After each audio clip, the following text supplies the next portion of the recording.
It looks like they're heavily linked to Aubameyang. He's 33 years old. He's only been at Barcelona since January, but I'm guessing Lewandowski turning up is the reason why he might be thinking maybe my time here is numbered, which is a bit of a shame for him. Will Chelsea fans be over the moon with that news or not? I don't know if they'd be over the moon, but listen, it'd be a good addition to the squad, as you said, because one thing you know about Aubameyang is that when he goes to a new football club, he hits the ground running. You said there for yourself, he got to Barcelona in January, scored 11 goals in 17 appearances, which is decent. I can remember when he first came to Arsenal, he got 10 goals in his first 14 appearances, which was incredible. He is someone who knows where the back of the net is. I mean, his goal-scoring records are fantastic. I mean, for Arsenal, 163 apps, 92 goals. That's incredible. That is unbelievable. That's unbelievable. Just even in the Premier League, 128 apps, 68 goals. How many goals has he got in the Premier League? You've got more than him. Yeah, but I've also played more games than him. Okay, but still. Yeah, but 128 apps, 68 goals. I mean, the guy clearly knows where the net is. He's won the Golden Boot here as well. I think for Chelsea, they need someone who's going to stick the ball in the back of the net. That was supposed to be Lukaku last season. And even when you start looking at some of the goalkeepers, some of the players they had last season, like Mason Mount was Chelsea's top goal scorer with 11. Then it was Havertz, 8. Lukaku only got 8. You're not going to win the league with that. No, Pulisic, 6. Jorginho, 6. Reece James, 5. Hakim Ziyech, 4. They need to find someone with a main source of goals. And I think Aubameyang, you know what happens. He gets to a new club, he's fresh, he's new, he's excited, he's hungry. He will get you the goals. It's what happens a bit later on. As an Arsenal fan, if you had the choice of Aubameyang or Jesus up top, who would you have? It's a difficult one because if you'd have asked me this question when... it went wrong for Aubameyang at Arsenal, so you kind of go, well, I'd rather Gabriel Jesus because, again, he's fresh, he's hungry. And when I said this to Joe before the show about Aubameyang's proven, Gabriel Jesus is proven, but we don't know if he could do it down the middle consistently in the Premier League for a full entire season and get the goals.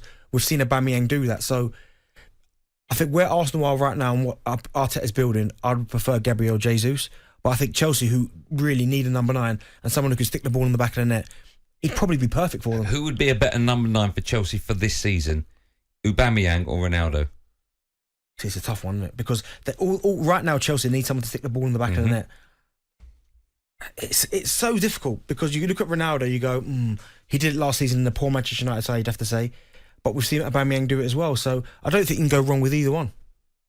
When you look at what Arsenal were doing, what Chelsea are doing at the moment, they when Todd Bowley came in, he got rid of all the people that have been at that club for a long time that deal with transfers. Yeah, like Bruce Buck, people like that, yeah. And they pick out the players they want over long periods of time. He's come in, he's got rid of all them. I don't know if you've seen Gary Neville has basically alluded to the fact that he thinks that he may be playing football manager himself, picking all these players.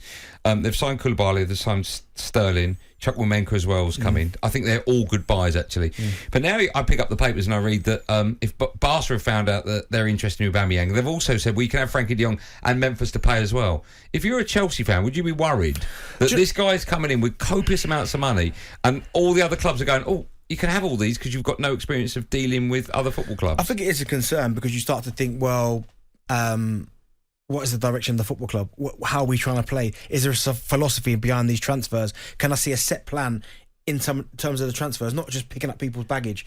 But when I say that, the players that Barcelona have tried to offer there, they're still good players, by the way. Yeah. You're talking about Memphis Depay, who I know it didn't work out at Manchester United, but he did go to Barcelona and did okay, was brilliant at Lyon. He's an international, scores a lot of goals for the Netherlands. Side, yeah. So that's not the worst signing. De Jong's obviously got this issue with Manchester United. So if they can get him, he's fantastic, very good player, De Jong. And Aubameyang, someone to stick the ball in the back of the net. Does it bother you as a football fan how much money your club spends on players? So Fofana's been linked to them for about £85 million, right? Cucurella as well for about... I thought that was done. 50. Well, apparently last night it was reported it was done and they've come out Brighton and said they've not even spoken to us, so I don't know where that's come from. Hold on. Chelsea not even spoke to Brighton about him? That's what Brighton have said. Oh my goodness. Yeah. But, you know, you're talking £55 million. So you're talking about £140 million for Fofana and Cucurella as well. Does it worry football fans how much money their club spends on players? Or is it just, we don't care, get them into the club? Well, if they're good players, I don't think the fans will really care. Because you will say it's best yourself. You're not the accountant, so why do you care what the club spends? Yeah. I think it's just about getting good players into the building, integrating them with the squad. But that's one thing. I look at Chelsea's squad and it's not that they lack depth because they have got a lot of players there, but I've read out the goal scoring stats there, like Ziyech 4, Havertz. I mean, he's it's a strange one because I'm a big fan of Kai Havertz. Scores big goals, obviously, Champions League final. But you need a main source of goals. Sterling will get you more goals. Aubameyang, I think, would as well. So I don't think as fans, as long as you get the right players coming into your football club, I don't think it really matters what the club spend on them. talkSPORT Drive with Andy Goldstein. Monday to Friday afternoon from 4 on AM, on DAB, via the talkSPORT app and on your smart speaker. talkSPORT.